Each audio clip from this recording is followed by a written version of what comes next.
আসসালামু আলাইকুম, সবাইকে স্বাগতম ইউসুফ অ্যান্ড আওয়ার মিনি ব্লগসে। নতুন আরেকটি রেসিপি নিয়ে এসে পড়লাম আপনাদের সাথে শেয়ার করার জন্য।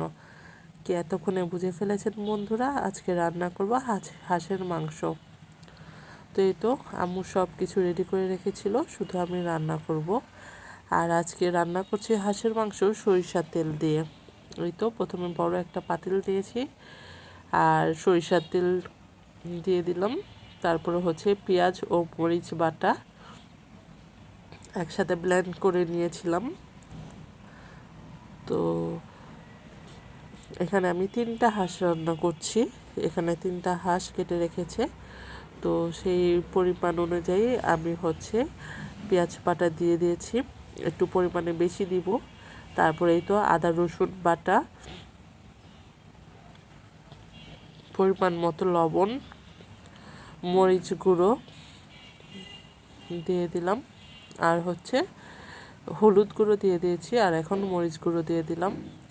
আর ঝালটা একটু বেশি দিব, যেহেতু হাঁসের মাংস, আর হাঁসের মাংস ঝাল না হলে মোটেও ভালো লাগে না। তো এই তো যেহেতু আমি পেঁয়াজ বাটার সাথেও মরিচ ব্লেন্ড করেছি, আর এখানে মরিচের গুঁড়াও দিয়ে দিয়েছি পরিমাণে একটু বেশি। ধনিয়া গুঁড়া দিয়ে দিলাম। অনেক বেশি ঝাল হবে রান্নাটা। এই তো ভালো মতন এই মশলাটা কষিয়ে নিব।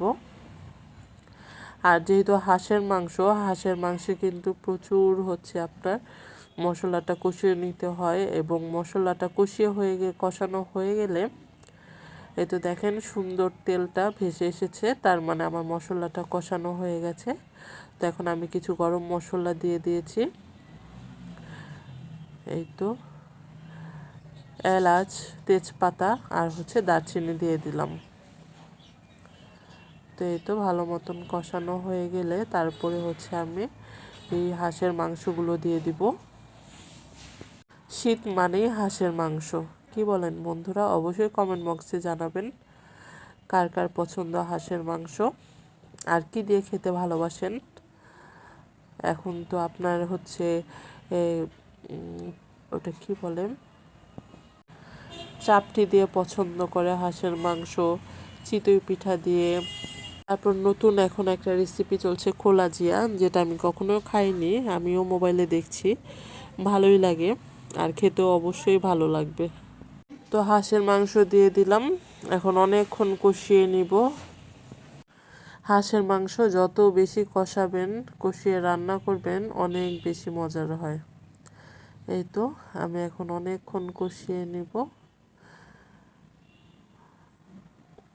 অনেক ভালো করে কষিয়ে নিয়ে তারপরে হচ্ছে অল্প কিছু পানি দিব, অনেক বেশি পানি দিতে হয় না। এই তো দেখেন সুন্দর তেলগুলো ভেসে এসেছে। আর রান্না যেহেতু শেষ, খাবার খাওয়াও হয়ে গেছে, তো ব্যাড রিভিউ হচ্ছে আপনার সরিষার তেল দিয়ে রান্না করবেন না। সরিষার তেল দিয়ে রান্না করে আসলে ভালো লাগে না।